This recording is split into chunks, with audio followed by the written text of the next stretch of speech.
Kami dari kelompok 1 akan menampilkan yel-yel. Sik asik kelompok SBY. Sik asik kelompok SBY. Rasa di hati perkampungan yang akan menjadi kelompok asik. Kelompok SBY. Asik. Kebijakan ekonomi dan politik pada masa demokrasi liberal. 1950 sampai 1959 dikenal pula dengan era demokrasi parlementer, yaitu era ketika Presiden Soekarno memerintah menggunakan Konstitusi UUD, sementara Republik Indonesia 1950. Periode ini berlangsung dari 17 Agustus 1950 sejak pembuatan Republik Indonesia Serikat sampai 5 Juli 1959, pokoknya dekret Presiden. Pada masa ini terjadi peristiwa seperti Konferensi Asia Afrika di Bandung, pemilihan umum pertama di Indonesia, dan pemilihan konstituante, serta periode ketidakstabilan politik yang berkepanjangan dengan tidak ada kabinet yang bertahan selama 2 tahun. Masa demokrasi liberal di Indonesia tahun 1950 sampai 1959 ada beberapa kebijakan yang terjadi. Di antaranya tumbuhnya partai politik. Masa ini ditandai dengan tumbuh suburnya partai-partai politik seperti PNI, PKI, Masyumi, NU, Partai Murba, Partai Katolik, Partai Buruh, PSSI, dan PSI. Kabinet parlementer. Sistem pemerintahan yang berlaku adalah kabinet parlementer, di mana kabinet yang dipimpin oleh Perdana Menteri yang bertanggung jawab kepada Parlemen DPR. Kabinet-kabinet yang pemerintah selama periode ini diantara lain adalah Kabinet Natsir, Kabinet Sukiman, Kabinet Wilopo, dan Kabinet Ali Sastroami Jojo I dan Kabinet Ali Sastroami Jojo II. Pemilu demokratis. Pada masa ini, untuk pertama kalinya dilaksanakan pemilu satu yang demokratis. Ini menunjukkan partisipasi aktif masyarakat dalam pengambilan keputusan pemilu politik. Ketidakstabilan politik. Masa demokrasi liberal juga ditandai dengan ketidakstabilan politik, dengan seringnya berganti kabinet secara terus-menerus dalam konstituante.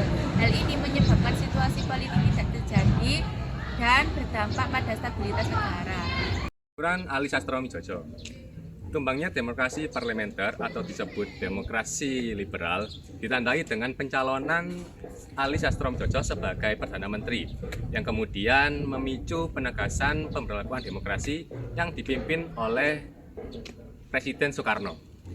Dekret Presiden 1959. Pada tanggal 5 Juli 1959, Presiden Soekarno mengumumkan dekret Presiden mengenai pembubaran Dewan Konstituante dan kembali berlakunya UUD 1945. Hal ini menandai akhir masa demokrasi liberal dan awal masa demokrasi terpimpin. Kondisi perekonomian Indonesia pada masa liberal tidak sedang baik-baik saja. Keterpurukan ekonomi pada masa itu membuat pemerintah mengeluarkan sejumlah kebijakan besar, di antaranya 1. Gunting Syafruddin. Gunting Syafruddin adalah kebijakan pemotongan nilai uang atau sendering oleh Menteri Keuangan Syafruddin Parawironegoro. Pada 20 Maret 1950, semua mata uang yang di atas Rp2,50 akan dipotong nilainya hingga setengahnya. Tujuannya untuk menanggulangi defisit anggaran sebesar 5,1 miliar, sehingga uang yang diedarkan bisa berkurang. Gerakan Benteng. Gerakan Benteng adalah sistem ekonomi yang bertujuan untuk mengubah struktur ekonomi kolonial menjadi struktur ekonomi nasional. Gerakan ini dirancang oleh Menteri Perdagangan Sumitro Jojo Hadikusumo, ayah dari Prabowo Subianto.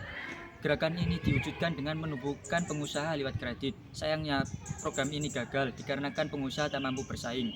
Kegagalan ini justru menambah defisit anggaran yang awal mulanya 1,7 miliar pada tahun 1951 menjadi 3 miliar pada tahun 1952. Sistem ekonomi Alibaba. Sistem ekonomi Alibaba diprakarsai oleh Menteri Perekonomian Kabinet Ali Ishak Joko Hadi Surjo. Program ini dinamakan Alibaba karena melibatkan pengusaha pribumi yaitu Ali dan pengusaha keturunan Tionghoa yaitu Baba. Lewat program ini, pengusaha keturunan Tionghoa diwajibkan untuk melatih tenaga pribumi. Sebagai gantinya, pengusaha keturunan Tionghoa akan mendapatkan bantuan kredit dan lisensi dari pemerintah. Sayangnya program ini tidak berjalan sesuai harapan. Bang. Pada 1951, pemerintah menasionalisasi di Javasitbank menjadi Bank Indonesia. Bank milik Belanda itu dijadikan sepenuhnya menjadi bank milik Indonesia untuk menaikkan pendapatan, menurunkan biaya ekspor, dan menghemat secara drastis. Sebab sebelumnya, operasional di Javasitbank masih membutuhkan persetujuan dari Belanda.